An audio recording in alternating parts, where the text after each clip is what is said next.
सामान्य सभामुख महोदय,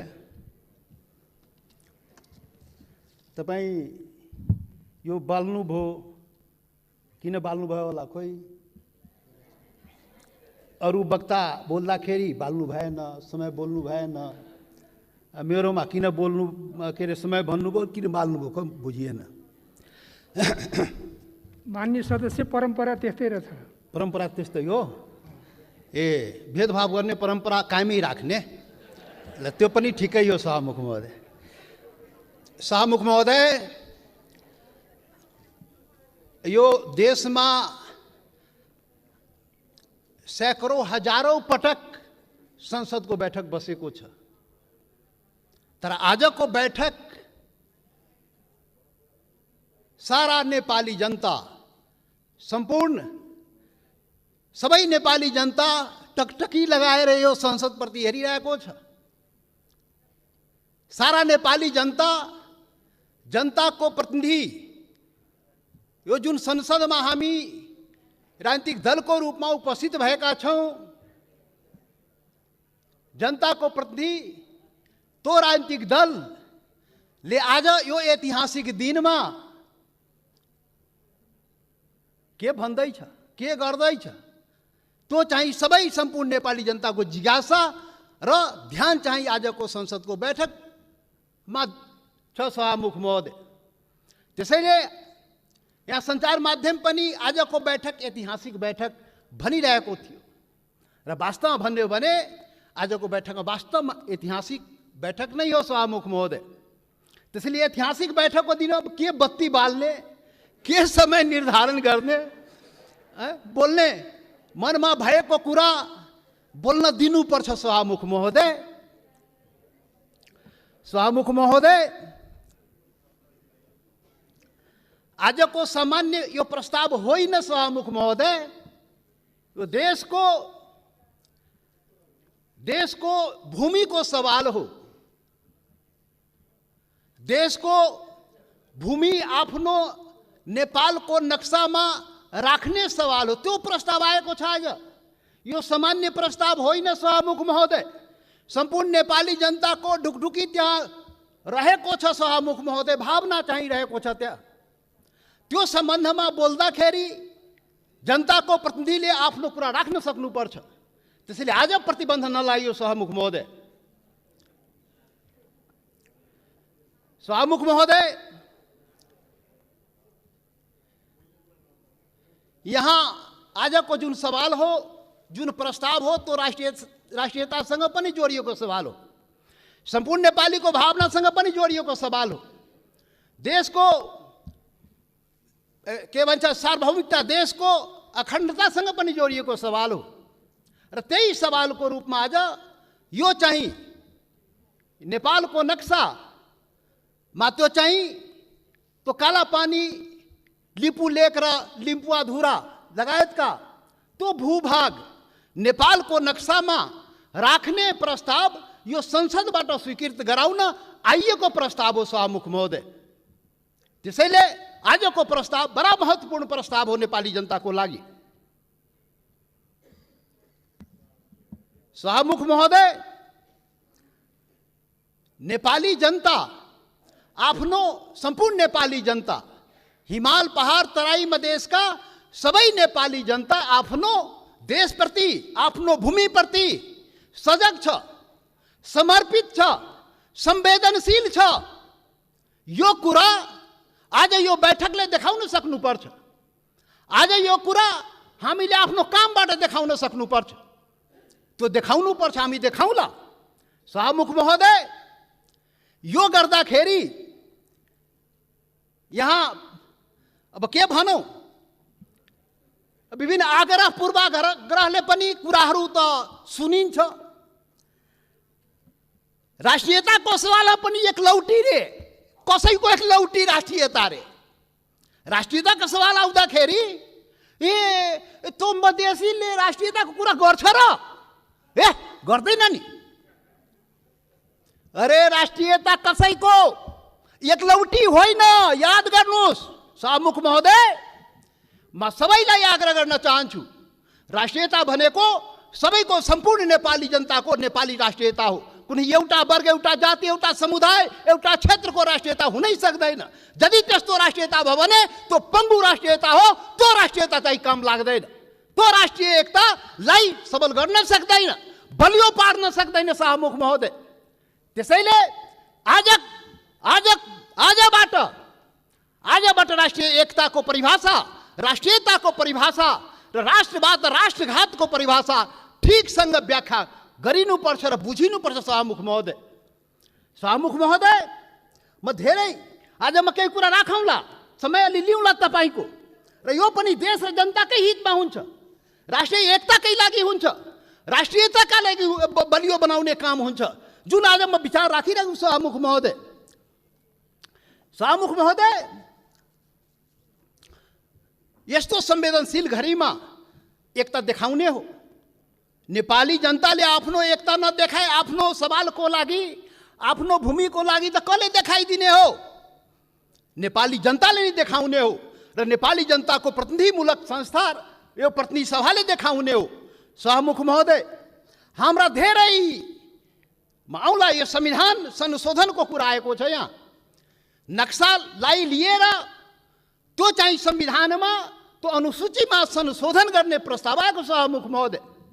तो कालापानी लिपु लेक, लिम्पुवाधुरा सहितको भूमि त्यो नेपालको हो भनेर त्यो चुच्चो त्यो हुने गरी त्यो नक्सा चाहिँ संसदबाट पारित गराउन प्रस्ताव आएको शाहमुख महोदय।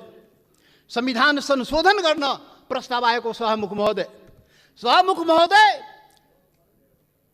महोदय मार्फत सम्पूर्ण देशवासीलाई थाहा छ यो संविधानको बारेमा। यो संविधानको बारेमा हाम्रा आफ्ना रिजर्भेसनहरू रहेको छ। यो संविधान पूर्णता पाएन। यो संविधान सबैको हुन सकेन। यो संविधान हिमाल, पहाड, तराई, मधेसका सबै जनताको हुन सकेन। आदिवासी जनजाति शेर्पा, तामाङ, राई, लिम्बू, गुरुङ, भोटे, मगर, नेवारको हुन सकेन। मधेसीको हुन सकेन, थारूको हुन सकेन, दलितको हुन सकेन, शोषण उत्पीडन परेको जनताको हुन सकेन। उसले आफ्नो भावना राखिरहेको छ, रिजर्भेसन राखिरहेको छ। यो हाम्रो पनि संविधान हुनु पर्यो, हाम्रो लागि पनि बनाइदिनु पर्यो, त्यो प्रावधान हाम्रो लागि पनि राखिदिनु पर्यो। त्यो संविधान संशोधनको जब कुरा आउँछ हामीले राख्ने गरेका शाहमुख महोदय। आज पनि संविधान संशोधनकै सवाल आएको छ प्रधानमन्त्रीजी। शाहमुख महोदय, तपाईँ मार्फत प्रधानमन्त्री सौभाग्य आज बसिराख्नु भएको छ, प्रत्यक्ष रूपले सुनिराख्नु भएको छ। हामी त्यो संशोधनको जब कुरा आउँछ संविधानको, त भन्दाखेरि नै हामी भनेको थियौँ यो सबैको लागि संविधान बनाउनुहोस् है। विगतमा त्यत्रो आन्दोलन भयो, यो देशका आदिवासी जनजाति, मधेसी, थारू लगायत दलित सबैले आन्दोलन गरेको छ। त्यो संविधानमा सबैको भावना राखियोस् है हामी भनेका थियौँ। तपाईँहरू सहमति गर्नुभएको थियो शाहमुख महोदय। यो देशको ठुला पार्टी काङ्ग्रेस, कम्युनिस्ट, माओवादी जतिका के भन्छ एमाले, माओवादी सबैले सहमति गरेका थियो। यस्तो संविधान बनाइन्छ र अब यो मुलुकमा विभेद हुँदैन। अब संघीय लोकतान्त्रिक गणतन्त्र आउँछ, सबै नेपाली बराबर हुन्छ, कुनै समुदाय, कुनै वर्ग, कुनै क्षेत्रप्रति केही अन्याय हुँदैन भनेर भनिएको थियो, सम्झौता गरिएको थियो। तर बन्दाखेरि त्यो भएन। त्यो पीडा त भन्न पाइन्छ नि अहिले संविधान संशोधन गर्ने बेलामा। हामीले त भने हो शाहमुख महोदय, जब प्रधानमन्त्रीले नक्सा बनाउनु भयो हामीले भनेको थियौँ राम्रो गर्नुभयो। नेपालको भूमि फिर्ता ल्याउने कुरा जुन गर्नुभयो, नक्सा बनाउनु भयो, राम्रो गर्नुभयो। सर्वदलीय बैठकमा हामी सबैले एकमतले सरकारलाई, प्रधानमन्त्रीलाई हामी भन्यौँ तपाईँ अगाडि बढ्नुहोस्, यो चाहिँ भूमि चाहिँ नक्सा बनाएर मात्रै हुँदैन, फिर्ता ल्याउने पनि कुरा गर्नुहोस् है प्रधानमन्त्रीजी। नक्सा बन्यो। आज संसदबाट के भन्छ संविधान संशोधन समेत गराएर अनुसूचीमा राख्ने कुरा भएको। जब संविधान संशोधनको सवाल आउँछ त्यति बेला हामीलाई त्यो पीडा हुन्छ, किनभने यो संविधानको लागि, यो संविधानको अपनत्वको लागि सैकड़ों जनता चाहिँ जान गुमाएको छ, बलिदान दिएको छ शाहमुख महोदय। त्यो पनि राष्ट्रियता हो, त्यो पनि नेपालको जनताको राष्ट्रियता हो, त्यो पनि आफ्नो हक अधिकारको लागि जान गुमाएको छ, सङ्घर्ष गरेको छ, आन्दोलन गरेको छ शाहमुख महोदय। त्यसैले शाहमुख महोदय जब संशोधन कुरा आउँदाखेरि त्यो कुरा पनि हामी राख्ने गरा। त्यसैले हामीले भनेका थियौँ शाहमुख महोदय प्याकेजमा ल्याइदिनुहोस्, यो त्यो कुरा पनि ल्याइदिनुहोस् न, जो हामीले उठाएका सवालहरू पनि त्यो पनि ल्याइदिनुहोस् न, सँगसँगै ल्याइदिनुहोस् न। अनि राम्रो हुन्छ। अनि राष्ट्रिय भूमि मात्र होइन, जनता पनि राष्ट्रियता हो नि त। भूमि मात्रै होइन, जनता समेत, भूमि र जनता मिलाएपछि राष्ट्रियता हुन्छ। जनताको सवाल पनि ल्याइदिनुहोस् न भने आग्रह गरे हो। बिन्ती गरे सभामुख महोदय, तर खोइ आएन। मजबुरन हामी चाहिँ छुट्टै के अरे प्राइभेट बिलको रूपमा यहाँ ल्याउनु पर्यो सभामुख महोदय। अब पछि विचार होला सायद। अब यो 7औं संविधान सभामुख महोदय, 6वटा संविधान त नाश भयो मुलुकमा। 70 वर्षमा 7वटा संविधान, 6वटा संविधान यही कुकर्मले गर्दाखेरि, यही गतिविधिले गर्दाखेरि समाप्त भयो। जनताको माग अनुसार समय सापेक्ष संशोधन भएन भने संविधान जाँदो रहेछ। त्यसैले यो 7औं संविधान, संघीय लोकतान्त्रिक गणतन्त्रको संविधान बडा मेहनतले, त्याग बलिदानले नेपाली जनताले ल्याएको छ। त्यसले यो संविधानको रक्षा हुनुपर्छ। रक्षाको लागि त्यसमा समय सापेक्ष जनताको माग अनुसार सुधार परिवर्तन गर्नुस्। बाइबल कुरान गीता नबनाउनुस्। अब प्रधानमन्त्रीले उचित आवश्यकता भन्नुहुन्छ, खोइ कहिले उचित आवश्यकता आउने थाहै छैन।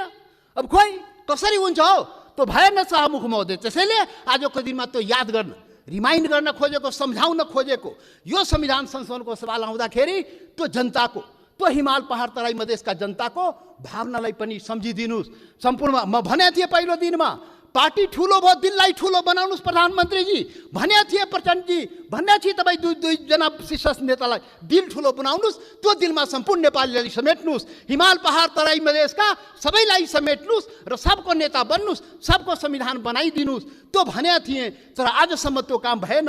अब होला कि आज जुन यो संवेदनशील समयमा पनि हामी यो कुरा उठाइरहेकोमा अब हुन्छ। त्यसैले सभामुख महोदय, सबै असन्तुष्टिका बावजुद हाम्रो पुरै असन्तुष्टि छ संविधानप्रति, हाम्रो अधिकारप्रति, पहिचानप्रति, यो देशको जनताको अधिकार र पहिचानप्रति, हिमाल पहाड तराई मधेसको जनताको अधिकार र पहिचानप्रति, उसको समानता र विभेद के विरुद्धमा यो विभिन्न कुराहरू, हाम्रा रिजर्भेसन छ, हाम्रा असन्तुष्टिहरू छ। तर पनि आज जब देशको सवाल उठेको छ, राष्ट्रियताको सवाल उठेको छ, हाम्रो भूमिको सवाल उठेको छ, यो अवस्थामा सबै असन्तुष्टिहरूलाई थाती राखी जनता समाजवादी पार्टीले यो प्रस्ताव, जुन यो नक्सा सम्बन्धी प्रस्ताव जुन आएको, त्यो प्रस्तावलाई जनता समाजवादी पार्टीले सहर्ष समर्थन गर्दछ। त्यसलाई हामी सर्वसम्मत रूपले समर्थन गरेका छौँ सभामुख महोदय। याद रहोस्, हाम्रा असन्तुष्टि हिमाल पहाड तराई मधेसका जनता, तो शेर्पा तामाङ राई लिम्बू गुरुङ भोटे मगर नेवार थारू मधेसी दलित, त्यो जनताको भावनालाई बुझिदिनुस्। यसरी देश चल्दैन त्यति मात्रै भन्ने हो सभामुख महोदय। यसरी देश नचलाउनुस्, यो सबैको देश हो। राष्ट्रियता भनेको सम्पूर्ण नेपालीको जनताको मनमा आफ्नो देशप्रति भावना छ र त्यही भावनाको यहाँ प्रतिबिम्बित यहाँ भएको छ। जति असन्तुष्टि भए पनि जब देशको सवाल आउँछ हामी एकजुट भएर उभिन्छौँ। आज हाम्रो बारेमा त अनुहार हेर्ने बित्तिकै मधेसी, यो त राष्ट्रघाती नै होला, यो त मधेसी, यो त विदेशी नै होला, यो त भारतीय नै हो भनेर कुण्ठाबाट भरिएका नस्लीय चिन्तन बोकेकाहरू आजदेखि त्यो हटाइदिऊ। नेपाली सीमाको रक्षा प्रत्येक मधेसी सेना भएर सीमाको रक्षा गरेको छ सभामुख महोदय। नेपालको सेना त्यहाँ बस्नु पर्दैन। मधेसी जनता त्यो सीमाको रक्षा गरेको छ, इमान्दारीसँग गरेको छ। तपाईँ विभेद गरे पनि, तपाईँ अन्याय गरे पनि, सरकारले विभिन्न प्रकारले उसलाई पीडा पुर्याए पनि आफ्नो सीमाको रक्षाको लागि लडेको छ, मरेको छ।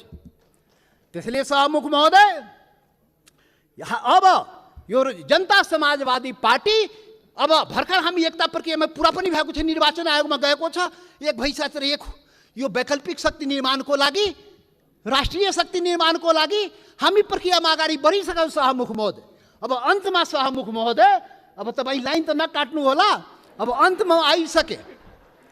सभामुख महोदय, एउटा कुरा देशवासी जान्न चाहन्छ, ल यो फेरि राष्ट्रघात यो देशमा हुने हो कि? यो राष्ट्रघाती को हो यो देशमा? पहिचान गर्नु पर्यो। यो राष्ट्रघाती हो को यो देशमा? देश बेचुवाहरू को हो? अरे देश बेचुवाको खोजी हुनुपर्ने नेपाली जनताले त्यो पनि खोजिरहेको छ। अरे त्यो त हाम्रो छँदै थियो नि, त्यो जमिन, त्यो काला पानी लिपु लेक लिपुवा धोरा सहितको नक्सा त नेपालको नक्सामा त थियो 58 वर्ष पहिले। अरे कुन देश बेचुवाले देश बेच्यो?